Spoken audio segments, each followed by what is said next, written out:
L'occitan a connu de nombreuses évolutions graphiques tout au long de son histoire. Durant le Moyen-Âge, l'occitan était une langue prestigieuse puisque c'était celle de la poésie lyrique des troubadours qui écrivaient tout autour de l'Europe dans un occitan qui n'était certes pas standard mais qui partageait déjà un certain nombre de conventions graphiques. Sakela à Codiurepa. Et à partir du XVIe siècle, les locuteurs occitans se sont mis à transcrire leur langue au moyen de graphie oralisante, c'est-à-dire avec des codes graphiques qui essayaient de se rapprocher au maximum des variétés dialectales.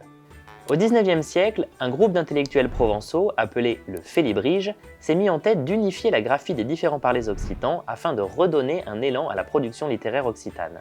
Cette graphie, qu'on appelle graphie félibréenne ou mistralienne, on la doit notamment à Giuseppe Rumanillo et Frédéric Mistral. L'idée de la graphie mistralienne, c'est de simplifier au maximum la relation entre ce qu'on entend et ce qu'on écrit. Donc par exemple, quand il y a une consonne muette qu'on ne prononce pas, eh bien tout simplement on ne l'écrit pas.